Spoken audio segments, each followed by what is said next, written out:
Now we come to one of the most fascinating parts of Dryden's criticism. This slide is titled, The New Archetypes, Canon Formation. Before we discuss Shakespeare and Ben Jonson, let us first understand two important words, archetype and canon formation. An archetype means an ideal model or a perfect example that others try to follow. A canon means a list of writers or literary works that are considered the greatest and most important. So, canon formation means deciding which writers deserve to be remembered as the greatest authors in English literature. One of Dryden's greatest contributions was that he helped establish the literary reputation of Shakespeare and Ben Jonson. Even today, these two dramatists occupy a central place in English literary studies, and Dryden played a significant role in shaping that reputation. Let us study them one by one. Shakespeare. Let us begin with Shakespeare. Dryden admired Shakespeare enormously. In fact, he called Shakespeare the Homer, or father of our dramatic poets. This comparison is very important. Who was Homer? Homer was the greatest epic poet of ancient Greece and the author of the Iliad and the Odyssey. Just as Homer laid the foundation of Greek literature, Dryden believed that Shakespeare laid the foundation of English drama. That is why he calls Shakespeare the father of English dramatists. This comparison is frequently asked in competitive examinations. The slide also says that Shakespeare is admired for his luxuriant fancy, vehemence, and poetic fire. Let us understand these expressions one by one. First, luxuriant fancy. The word luxuriant means rich, abundant, and overflowing. The word fancy in Dryden's age means creative imagination. Dryden believed Shakespeare possessed an extraordinary imagination. He could create unforgettable characters, beautiful speeches, powerful emotions, and imaginative situations with remarkable ease. Think of characters like Hamlet, Macbeth, King Lear, Falstaff, Othello, and Prospero. Each is unique. Each feels like a real human being. This richness of imagination is what Dryden admired. Next, vehemence. Vehemence means emotional intensity and powerful expression. When Shakespeare writes about love, anger, jealousy, ambition, or grief, his emotions feel genuine and overwhelming. For example, when King Lear realizes his mistakes, or when Othello is consumed by jealousy, the audience deeply feels their suffering. Dryden admired Shakespeare's ability to move human emotions. Finally, poetic fire. This expression refers to creative genius and artistic energy. Some writers write correctly, but Shakespeare writes brilliantly. His language is full of energy, beauty, and emotional power. Dryden believed this poetic fire made Shakespeare different from every other dramatist. The next point is extremely important. The slide says, he did not follow the rules but is superior to any regular writer. This is one of Dryden's most famous opinions. Remember what we studied earlier. Shakespeare often ignored the three unities. His plays move from one country to another. Years may pass during the action. Comic scenes appear beside tragic scenes. French critics considered these serious faults. But Dryden disagreed. He admitted that Shakespeare broke many classical rules. Yet he argued that Shakespeare's natural genius was so extraordinary that his plays remained greater than those of writers who followed every rule perfectly. This teaches us one of Dryden's greatest critical principles. Natural genius is more valuable than mechanical obedience to rules.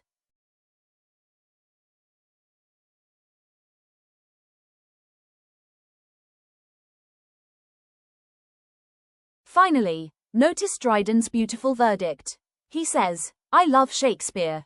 Notice the word love. Dryden does not merely admire Shakespeare's skill.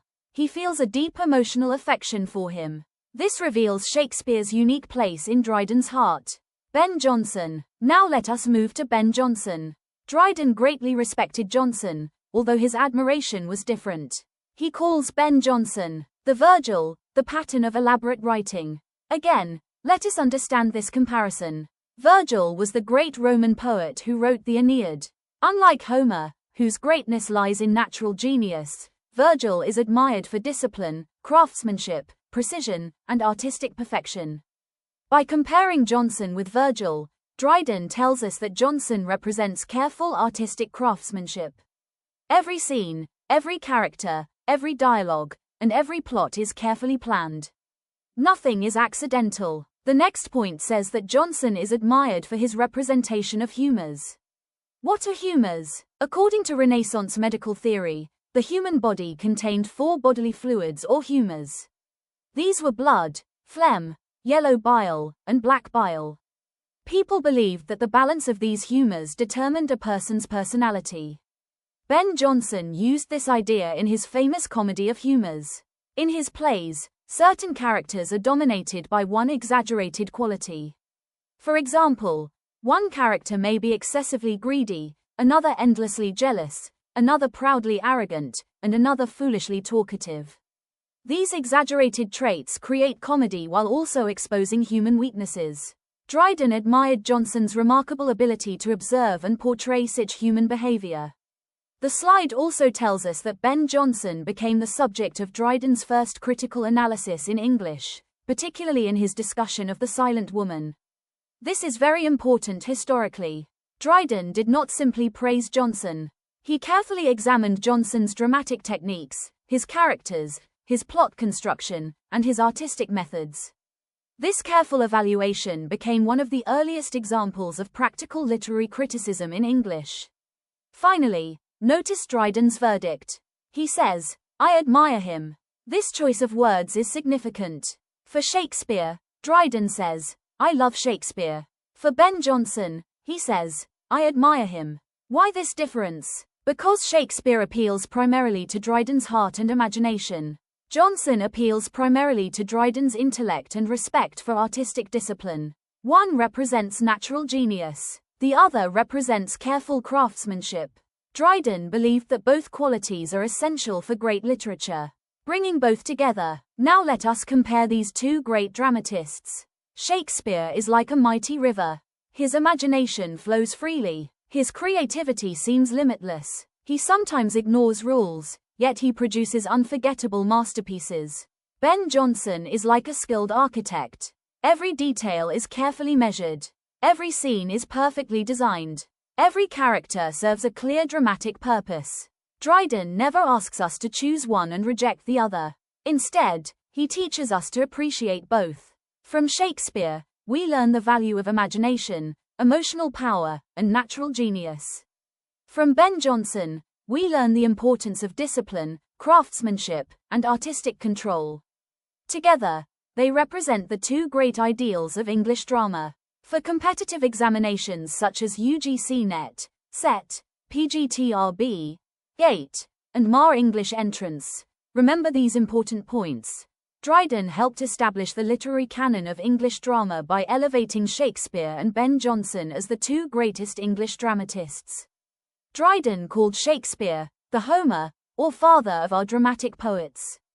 He praised Shakespeare for luxuriant fancy, vehemence, and poetic fire, arguing that although Shakespeare broke classical rules, his natural genius made him greater than any strictly regular dramatist. Dryden's famous verdict on Shakespeare is, "I love Shakespeare." Dryden called Ben Jonson the Virgil, the pattern of elaborate writing. He admired Jonson's artistic craftsmanship and his masterly representation of humours in comedy. Dryden's verdict on Jonson is, "I admire him."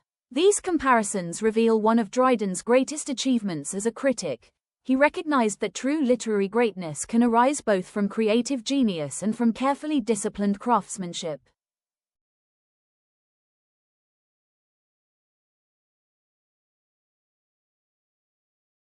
Now that we have studied Dryden as a literary critic, let us study him as a playwright. This slide is titled, "The Dramatic Master Plan." Many students know Dryden only as a critic because of an essay of dramatic poesy. But remember this important fact. Dryden was not only a critic, he was also one of the greatest dramatists of the Restoration Age. He believed that a critic should not merely talk about drama, but should also write plays and test his own theories on the stage.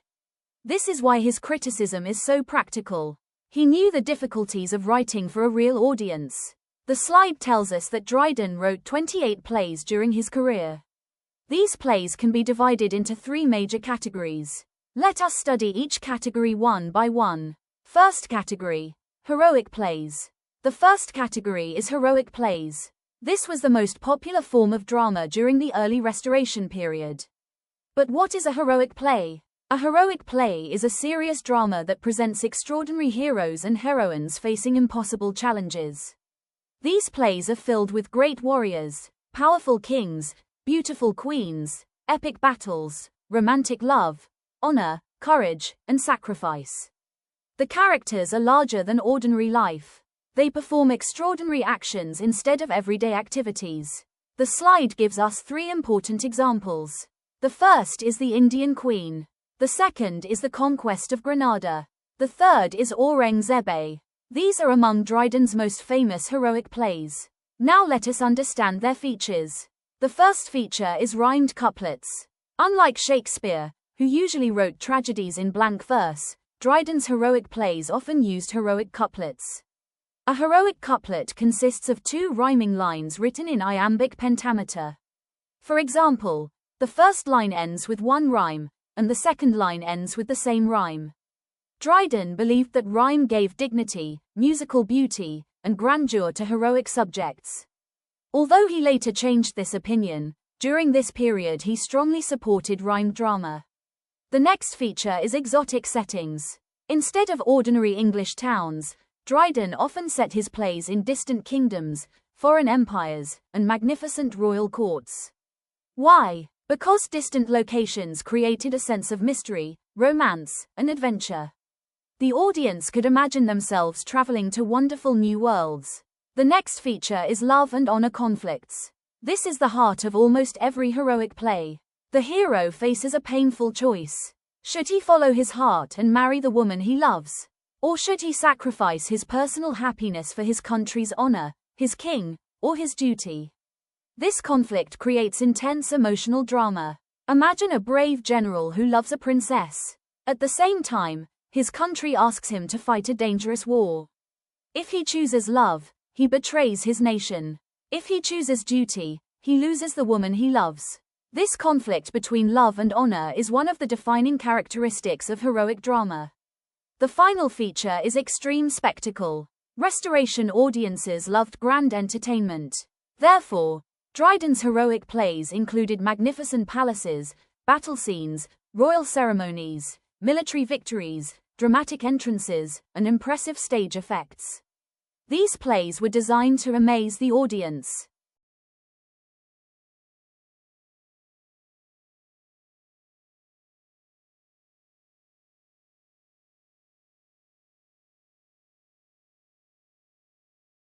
Second category, neoclassical blank verse tragedy. Now let us move to the second stage of Dryden's dramatic career. As Dryden matured, his ideas about drama also changed. He gradually realized that blank verse often sounded more natural than constant rhyme. Therefore, he began writing blank verse tragedies. The slide gives us 2 important examples. The first is All for Love. The second is Don Sebastian. Among these, All for Love is especially important. It is Dryden's greatest tragedy. It retells the story of Antony and Cleopatra. Unlike Shakespeare's version, Dryden follows neoclassical principles more closely. For competitive examinations, always remember, All for Love is Dryden's masterpiece in blank verse tragedy. Now let us study the features. The first feature is blank verse. Blank verse does not rhyme. Because it resembles natural speech, it allows characters to express emotions more realistically. Dryden eventually concluded that tragedy sounds more convincing in blank verse than in heroic rhyme. This shows how willing he was to improve his own theories through experience. The second feature is that these tragedies are based on Shakespearean or classical sources. Dryden did not invent every story. Instead, he adapted famous historical events, classical legends, and Shakespearean plots, giving him a new restoration flavor. The third feature is extremely important. The slide says, emotional intensity is prioritized over epic bombast. What does this mean? Earlier heroic plays focused on spectacular speeches, heroic victories, and grand adventures. Later tragedies focus more on human emotions, psychological conflict, love, jealousy, guilt, and personal suffering. Instead of asking, "How magnificent is the hero?" Dryden now asks, "How deeply does the audience feel the hero's emotions?" This marks a major development in his dramatic art. Third category: comedy and tragicomedy. Now let us move to the third category. Dryden also wrote comedies and tragicomedies. The slide gives us one important example: Marriage à la mode. This is one of Dryden's finest restoration comedies. Now let us understand its features. The slide says, split plots. What does this mean? Instead of telling only one story, Dryden tells two stories simultaneously. One story is usually romantic and idealistic. The other is comic and realistic. The audience enjoys watching how these two stories eventually come together. The next feature is contrasting romantic idealism with cynical manners. Some characters believe in true love, honor, and loyalty. Other characters are clever, practical, selfish, and interested only in pleasure or personal advantage. Dryden contrasts these two attitudes to create both humor and social criticism. The final feature is witty repartee. This is one of the defining characteristics of Restoration comedy. What is repartee? It means quick, intelligent, and humorous conversation. Imagine two extremely clever people exchanging brilliant replies one after another. The audience laughs because every answer is sharper than the previous one. Dryden became famous for this sparkling dialogue, bringing everything together. Now let us connect all three stages of Dryden's dramatic career. At the beginning, Dryden wrote heroic plays full of rhyme, adventure, love, honor, and magnificent spectacle. Later, he moved toward blank verse tragedy, where realistic emotion became more important than grand display. Finally, he mastered comedy and tragicomedy, using wit, humor, romantic plots, and sharp social observation. This development shows something very important about Dryden. He never remained fixed in one style. He constantly experimented, learned from experience, and refined his dramatic technique. This willingness to grow made him one of the greatest playwrights of the Restoration Age. For UGC NET, SET, PGTRB, GATE, and MAR English entrance examinations, remember these important points. John Dryden wrote 28 plays, making him one of the leading dramatists of the Restoration Age. His dramatic career can be divided into heroic plays, neoclassical blank verse tragedies, and comedies, tragicomedies. Important heroic plays include The Indian Queen, The Conquest of Granada, and Aurangzeb. They are characterized by heroic couplets, exotic settings, love versus honor conflicts, and spectacular action. Dryden's greatest blank verse tragedy is All for Love, followed by Don Sebastian. These works emphasize natural dialogue, emotional depth, and classical or Shakespearean sources. His important comedy Marriage à la mode features split plots, witty repartee, and a contrast between romantic idealism and cynical Restoration manners. Together, these three dramatic forms demonstrate Dryden's remarkable versatility as a playwright and show how his practical experience on the stage enriched his literary criticism.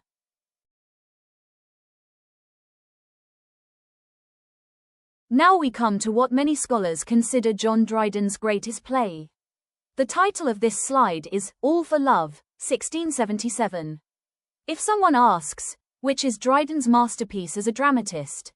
The answer is All for Love, published in 1677. This play is extremely important because it shows how Dryden's dramatic ideas had matured. Earlier in his career, he preferred heroic plays written in rhyming couplets. But in All for Love, he abandoned that style and created a more realistic and emotionally powerful tragedy. Many critics consider this play the perfect example of Dryden's mature dramatic art. Let us understand every part of this slide. The source. The first point is the source. The slide tells us that All for Love is an adaptation of Shakespeare's Antony and Cleopatra. Now, what does adaptation mean? An adaptation is not a copy. It means taking an existing story and presenting it in a new way. Dryden greatly admired Shakespeare. However, he believed that Shakespeare's plays sometimes lacked the strict organization preferred by neoclassical critics. Therefore, Dryden decided to retell Shakespeare's famous story according to neoclassical principles. Both plays tell the tragic love story of Mark Antony, the great Roman general, and Queen Cleopatra of Egypt. Both lovers are deeply attached to each other, but their love brings political disaster. Antony neglects his duty to Rome, loses the trust of his followers, and finally destroys both his political career and his own life. The central question of the play is, can love survive when it comes into conflict with duty, honor, and political responsibility? This conflict between love and duty forms the emotional heart of the tragedy. The style. Now let us move to the second section. The slide says, written strictly in blank verse, abandoning his previous heroic couplet. This is a major turning point in Dryden's career. Remember our previous lesson. In his heroic plays, Dryden strongly defended rhyme. He believed rhyming couplets gave dignity and grandeur to tragedy. However, after years of practical experience, he changed his opinion. He realized that real human emotions sound more natural in blank verse. What is blank verse? Blank verse consists of unrhymed iambic pentameter. It has rhythm but no rhyme. Because it resembles ordinary speech, characters can express sorrow, love, anger, fear, and despair more naturally. Imagine two people saying goodbye forever. If they speak in perfectly matching rhymes, the conversation may sound artificial. But if they speak naturally, their emotions become more believable. Dryden understood this. Therefore, he abandoned heroic couplets and wrote All for Love entirely in blank verse. This decision shows that Dryden was not stubborn. He was always willing to improve his artistic methods. That is one reason why he became such a great critic. He practiced what he taught. The structure. Now let us study the structure of the play. The slide says, strict adherence to the neoclassical unities of time, place, and action. You have already learned about the three unities, but let us revise them briefly. The unity of time means that the events of the play should occur within about 24 hours. The unity of place means that the action should take place in one location. The unity of action means that there should be one central plot without unnecessary side stories. Dryden carefully followed all three unities in All for Love. Why? Because he wanted to create a tightly organized tragedy. Instead of allowing the audience to move from place to place and from year to year, he concentrated the entire emotional experience into one powerful dramatic movement. This creates a sense of urgency. The audience feels that everything is happening rapidly, and every decision becomes more important. This is one of the reasons why All for Love is considered Dryden's finest neoclassical tragedy. The plot. Now let us move to the next section. The slide says, condenses the epic, sprawling action to the final day of Antony's life. This is a very important difference between Shakespeare and Dryden. Shakespeare's Antony and Cleopatra covers many years. The action moves across different countries, different political situations, and many historical events. It is broad, expansive, and epic. Dryden takes a completely different approach. He asks, what is the most emotionally powerful moment in Antony's life? His answer is, the final day before Antony's death. So instead of telling the whole story, Dryden focuses only on that one decisive period. Everything in the play moves toward one tragic conclusion. Because of this concentration, the emotional impact becomes much stronger. Think of it like watching a full television series versus watching only its most powerful final episode. The final episode often contains the highest emotional intensity. Dryden wanted his audience to experience exactly that feeling from beginning to end. Examination insight. Now let us read the important examination point at the bottom of the slide. Dryden himself said that All for Love was the only play I wrote for myself. What does this mean? Throughout his career, Dryden often had to satisfy theatre owners, audiences, and changing public tastes. Sometimes he wrote what the audience expected, but when he wrote All for Love, he focused on his own artistic ideals. He wanted to create the tragedy exactly as he believed it should be written. This makes the play especially personal. It reflects Dryden's mature understanding of drama. The final sentence on the slide is also extremely important. It says that Dryden replaces Shakespeare's epic complexity with intense, unified pathos. Let us understand this carefully. Shakespeare presents a vast historical world. There are political struggles, wars, many locations, many characters, and multiple storylines. Dryden reduces all of this. Instead, he concentrates almost entirely on the emotional suffering of Antony and Cleopatra. The word pathos means deep emotional sorrow that awakens pity in the audience. Dryden believed that this concentrated emotional experience makes tragedy even more powerful. Instead of impressing us with the size of history, he moves us through the pain of two human hearts. Bringing everything together, let us now connect all the ideas. All for Love is Dryden's masterpiece because it combines neoclassical discipline, blank verse, psychological realism, and emotional intensity. It shows that Dryden had grown beyond the spectacular heroic plays of his early career. He now preferred natural dialogue, human emotion, carefully organized structure, and dramatic unity. The result is one of the greatest tragedies of the Restoration Age. For UGC NET, SET, PGTRB, GATE, and MAR English entrance examinations, remember these important facts. All for Love was published in 1677 and is regarded as John Dryden's masterpiece. It is an adaptation of Shakespeare's Antony and Cleopatra. The play is written entirely in blank verse, marking Dryden's departure from the heroic couplet. It strictly follows the three neoclassical unities of time, place, and action. Dryden compresses Shakespeare's broad historical narrative into the final day of Antony's life, creating greater emotional intensity. Dryden described All for Love as the only play I wrote for myself, emphasizing that it reflected his own mature artistic ideals. The play replaces Shakespeare's epic historical breadth with intense, unified pathos, making emotional tragedy its central focus. Through All for Love, Dryden proved that true tragedy does not depend on grand spectacle or elaborate rhyme. It depends on believable human emotions, disciplined structure, and the powerful conflict between love, duty, honor, and destiny.